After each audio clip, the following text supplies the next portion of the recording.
겟세마네 동산에서 찬양합니다.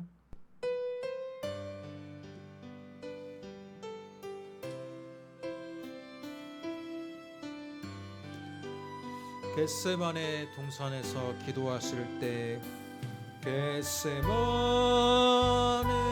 동산에서 기도하실 때 주님의 땀방울은 비로 변했네. 하나님을 거역한 나를 위하여 순종의 속죄 피를 흘려 주셨네.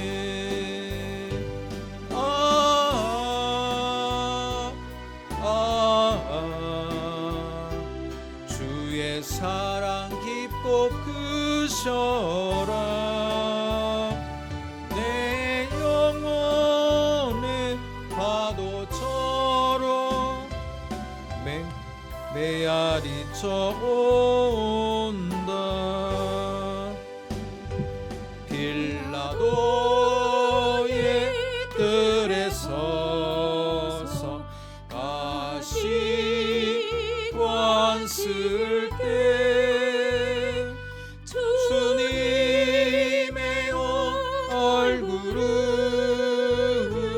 비로 젖었네.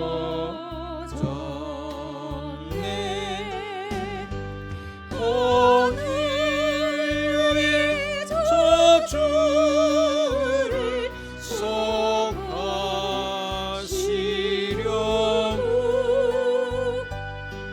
저주의 가시채로 관을 쓰셨네.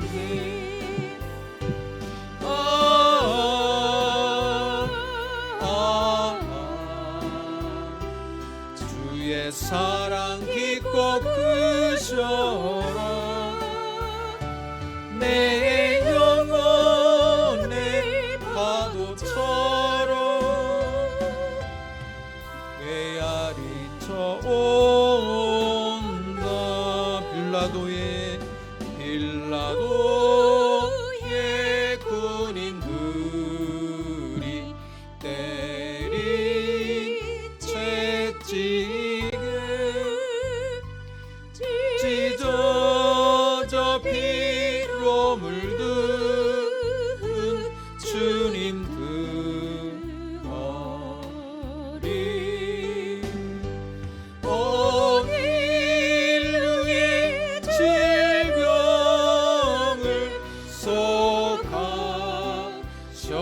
속하셨으니 치료의 강물에서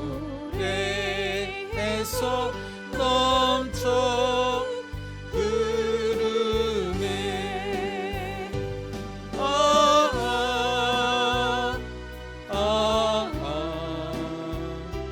주의 사랑 깊고 크셔라. 내 영혼 내 파도처럼 메아리쳐 온다. 골고다의 십자가에 달리신 주님 손과 발 옆구리에 입은 상처로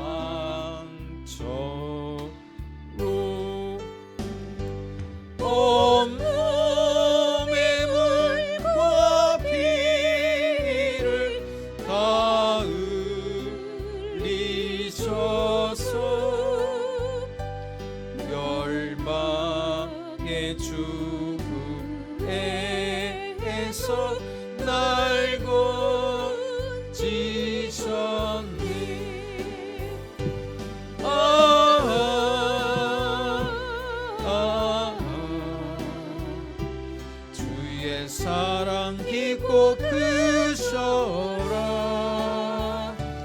내 영혼이 파도처럼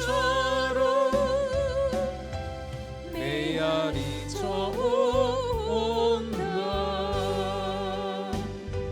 겟세마네 동산에서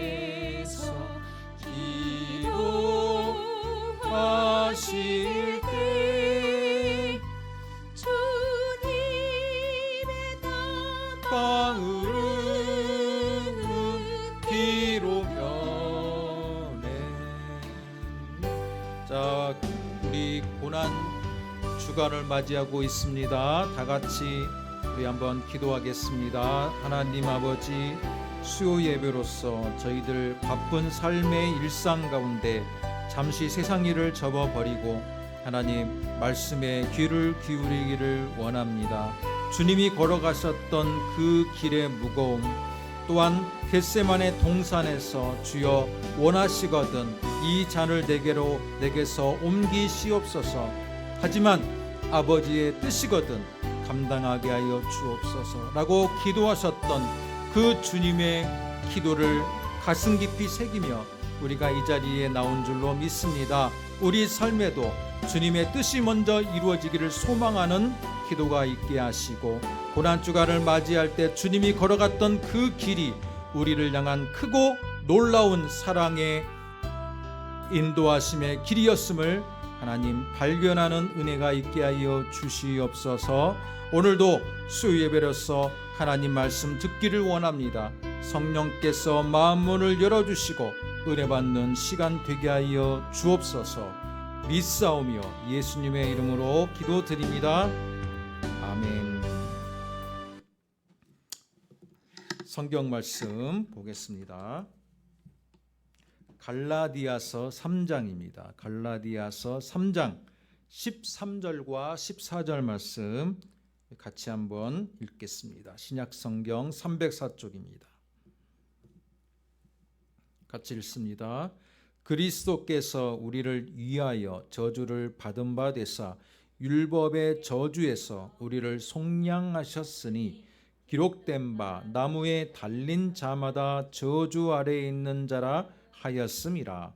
이는 그리스도 예수 안에서 아브라함의 복이 이방인에게 미치게 하고 또 우리로 하여금 믿음으로 말미암아 성령의 약속을 받게 하려 함이라. 아멘. 오늘 갈라디아서 3장의 말씀을 가지고 나무에 달리신 예수님이라는 제목으로 우리가 한번 말씀을 듣도록 하겠습니다. 사도 바울이 오늘 갈라디아서를 통해서 우리에게 주시는 이 말씀인데, 우리가 알다시피 사도 바울은 이방인의 사도로서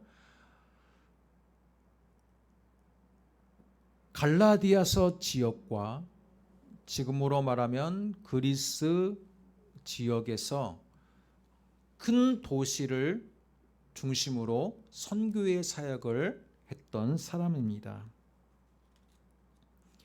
그 당시에 한국 지방의 대도시일수록 우상 숭배가 유행을 했고, 우리가 익히 알고 있는 이 그리스 로마 신화 역시 그 당시에는 신성시되고 숭배의 대상이었던 시절을 사도 바울은 살고 있었고, 고린도 교회가 됐든 주변의 중요한 도시를 방문할 때마다 아폴로 신전이 되었고 미의 여신, 많은 이방인의 신전들이 실제로 사도 바울이 복음을 전할 때 위협이 되었던 것은 사실입니다. 그런데 이방신의 특징은 무엇입니까? 뭔가 능력이 있는 거예요. 번개의 신이 됐든 바다의 신이 됐든 미의 여신이 됐든, 이방신의 특징들은요, 고난당하는 신이 아니고 무슨 신입니까? 세상을 움직이는 신이고 인간에게 길흉화복을 주는 신이고, 때문에 많은 사람들이 자신들이 믿는 신에게 숭배는 하지만 두려움이 있었어요. 내가 신을 잘못 섬기면 분명히 그 신이 나에게 벌을 내릴 텐데. 항상 자기들이 섬기는 신은 쉽게 노하는 신이고 쉽게 인간에게 벌을 내리는 신이었던 거예요. 그런데 사도 바울이 전하는 예수님은 어떤 분이십니까? 예수님의 눈치를 보아야 되고 예수님이 쉽게 노하거나 두려움에 떨어야 되는 신이 아닌 거예요. 오히려 반대. 우리를 너무나도 사랑한 나머지 자신의 몸을 내어드려서 희생 제물로 드렸고 그분을 믿는 자에게 성령의 은혜가 임하고 천국의 소망이 있는 귀한 복음의 메시지를 전했던 겁니다.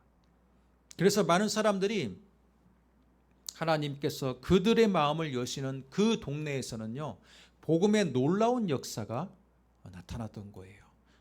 이방인들이 예수님의 십자가를 어떻게 알겠습니까?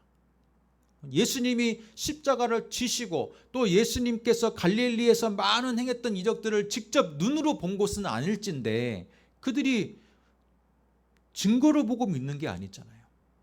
사도 바울을 통해서 전파하신 그 복음의 메시지가 성령께서 마음을 여시니까 믿어지게 하는 은혜가 있었던 겁니다.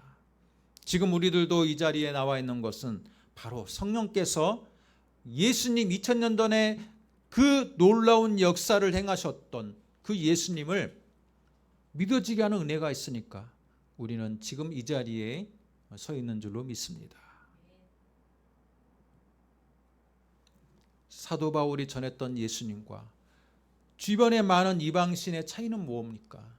그들은 정체도 없는 인간의 두려움을 이용해서 사람들에게 통제하고 권력을 유지하기 위한 하나의 사회적인 장치로서 존재하는 미신이었던 겁니다. 하지만 예수님은 우리를 위해서 직접 자신의 몸을 들이시는 사랑의 주님이었던 것을 우리는 기억합니다. 오늘 말씀의 제목처럼 나무에 달리신 예수님. 이방인들에게 예수님이 나무에 달렸다는 것은 엄청난 놀라운 일이었을 거예요. 왜? 그동안 자신들이 알고 있는 신들은 그렇게 연약한 신이 아니거든요. 뭔가 강력한 힘을 갖고 있기 때문에 자신들이 두려워 떠는 신이었거든요. 그런데 예수님은 나무에 달리셨다라는 복음을 전할 때 많은 사람들, 이방인들도 믿지 않았어요. 믿지 않았어요. 오직 성령께서 믿어지게 하는 은혜가 있는 사람만이 예수님을 믿게 되었던 겁니다. 그런데 여러분, 하다못해 이방인도 그럴진데 예수님의 원래의 민족이었던 유대인들에게 예수님이 나무에 달렸다라는 것은 이방인들이 생각하는 것 이상의 의미가 있다라는 거예요. 어떤 의미가 있습니까? 어떤 의미가 있어요? 구약의 율법에 우리가 말씀을 한번 찾아볼까요? 신명기 21장 23절 한번 찾아보겠습니다.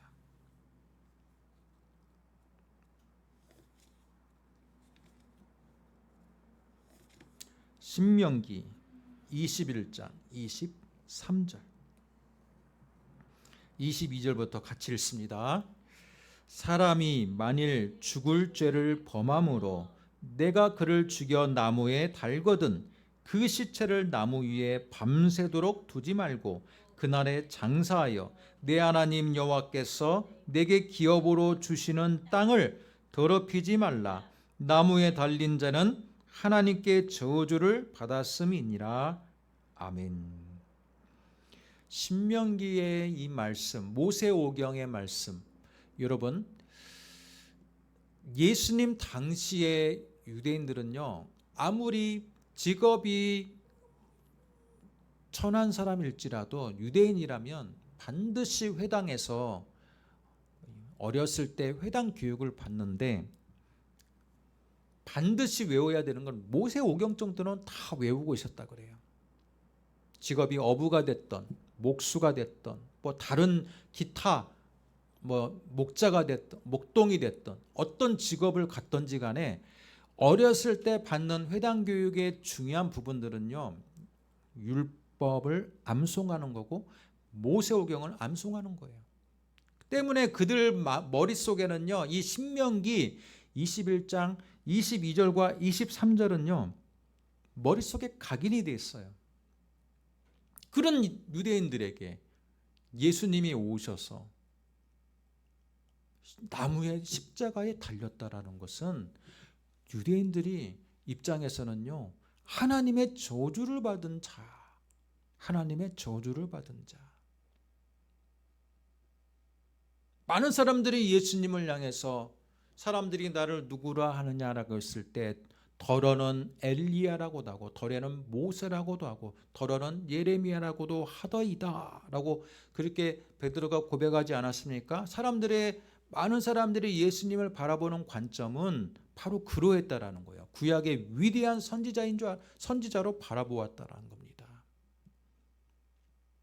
때문에 예루살렘으로 입성하는 예수님을 향해서 많은 사람들이 환영의 의미로 종려나무가지를 흔들어 주었어요. 왜? 예수님을 위대한 선지자로 바라보았기 때문에.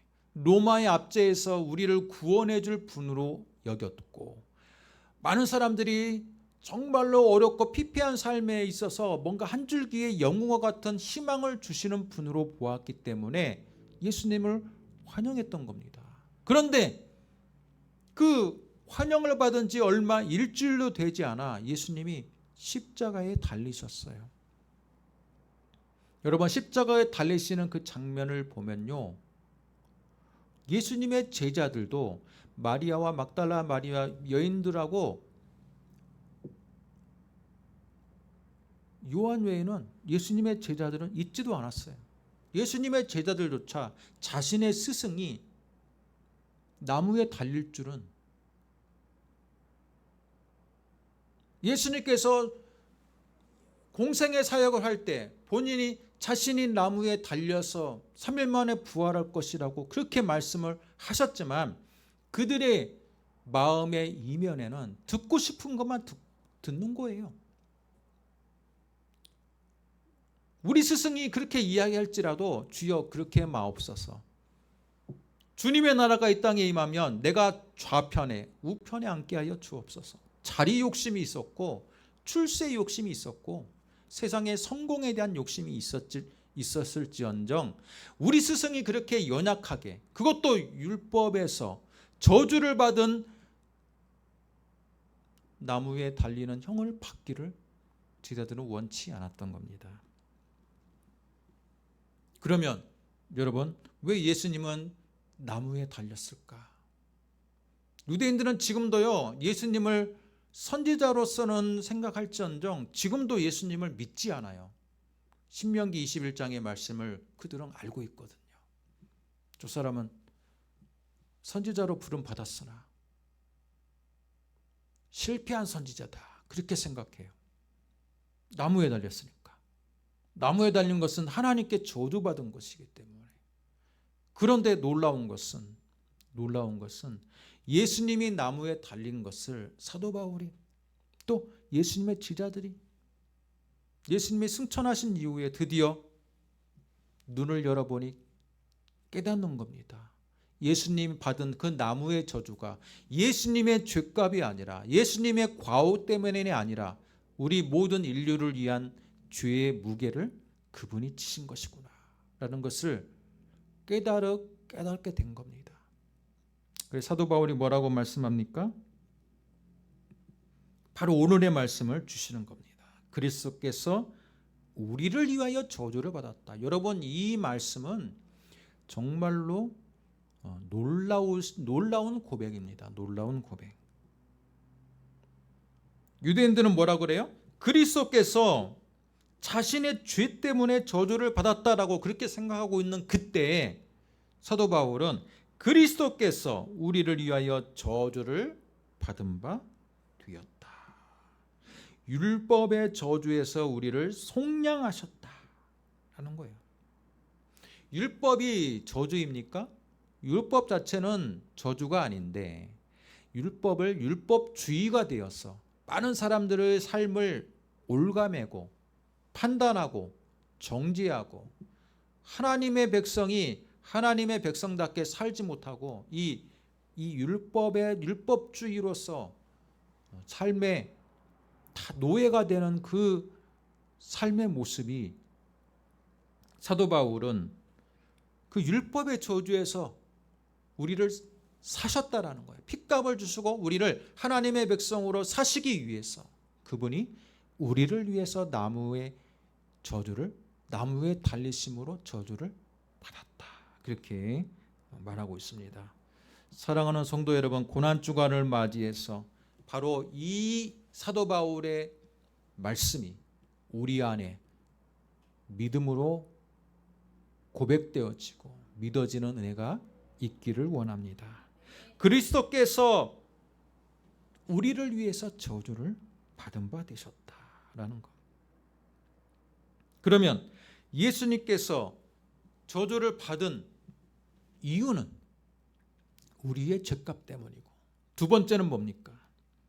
14절 말씀을 같이 읽겠습니다. 이는 그리스도 예수 안에서 아브라함의 복이 이방인에게 미치게 하고 또 우리로 하여금 믿음으로 말미암아 성령의 약속을 받게 하려 함이니라. 아브라함에게 있던 그 복이, 여러분, 아브라함이 먼저 율법의 약속보다 먼저 있던 하나님의 언약이 아브라함 언약이지 않습니까?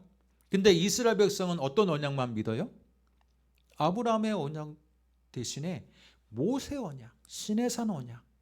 왜? 시내산 언약을 통해서 이스라엘 백성은 하나님의 선민이 되었고 하나님은 이스라엘 백성의 하나님이 되었기 때문에 그들은 모세 언약만을 알고 있는 거예요. 그러나 모세 언약이 있기 전에 하나님께서 아브라함을 통해서 언약을 주셨는데 그 언약은 바로 믿음으로써 이신층이 하나님의 백성 의롭다함을 받는 그 언약이 이미 아브라함 때부터 있었다라는 거예요. 여러분, 이신층이를 통해서 이방인도 하나님의 백성이 될 수 있는 은혜의 통로가 이미 아브라함 때부터 마련되고 있다라는 거예요. 그 아브라함의 언약이 바로 예수 그리스도를 통해서 성취가 되었다라는 것. 성취가 되었다라는 것. 때문에 여러분, 예수님이 우리를 위해서 저주를 받은 이유는 뭐냐? 바로 우리 역시 믿음으로 약속된 성령을 받게 하기 위함이었다라는 겁니다. 이방인도 다 하나님의 백성이 되게 하기 위해서 예수님이 친히 나무에 달리셨다라는 겁니다. 여러분, 고난주간 우리는 왜 지키고 있습니까? 바로 그것을 믿음으로 받기 때문에 우리는 지키고 있어요. 예수님이 나무에 달리심이 없다면 우리 이방이었던 우리가 어떻게 하나님의 백성이 될 수 있습니까? 우리를 하나님 백성 삼기 위해서 예수님이 친히 하나님의 아들로서 오셔서 우리를 위해서 나무에 달리심으로 많은 사람들의 그 죄값, 그 저주를 직접 본인이 담당하신 사건이다라는 겁니다. 때문에 여러분, 고난주간을 맞이할 때 진정으로 그 그리스도의 사랑의 깊이, 그것을 여러분 몸소 성령께서 은혜를 주셔서 깨닫고 그것을 통해서 그 고난주간이 단지 예수님의 그 얼마나 아프셨을까, 얼마나 고통스러우셨을까가 아니라 그분의 사랑의 깊이를 우리가 조금이나마 느낄 수 있는 은혜가 있기를 원합니다.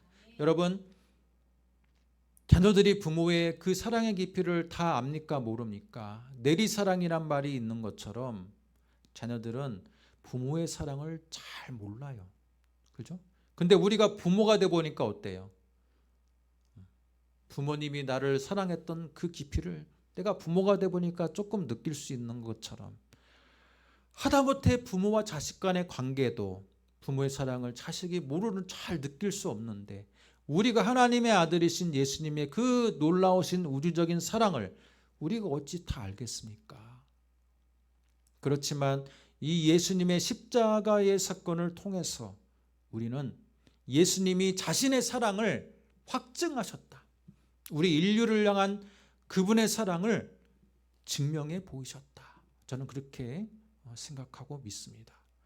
고난주간을 맞이해서 예수님의 사랑의 깊이를 우리가 조금 더 깨닫고 공감할 수 있는 그런 고난주간이 되기를 주님의 이름으로 축복합니다.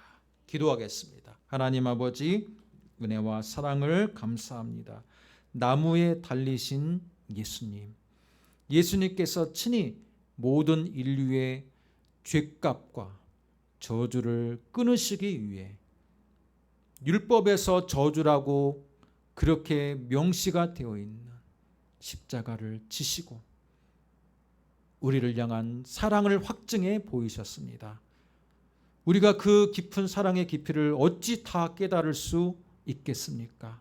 하지만 이 십자가를 통해서 우리가 조금이나마 그분의 사랑의 깊이를 깨닫고 우리 역시 복음의 빚진 자로서 주님의 사랑의 깊이를 전파하는 그런 삶을 살아갈 수 있도록 주님 성령의 충만함을 주시고 은혜를 베풀어 주시옵소서. 예수님의 이름으로 기도드립니다. 아멘. 하늘에 계신 우리 아버지여, 이름이 거룩히 여김을 받으시오며 나라가 임하오시며 뜻이 하늘에서 이룬 것 같이 땅에서도 이루어지리이다. 오늘날 우리에게 일용할 양식을 주옵시고 우리가 우리에게 죄진 자를 사하여 준 것 같이 우리 죄를 사하여 주옵시고 우리를 시험에 들게 마옵시고 다만 악에서 구하옵소서. 대개 나라와 권세와 영광이 아버지께 영원히 있사옵나이다. 아멘.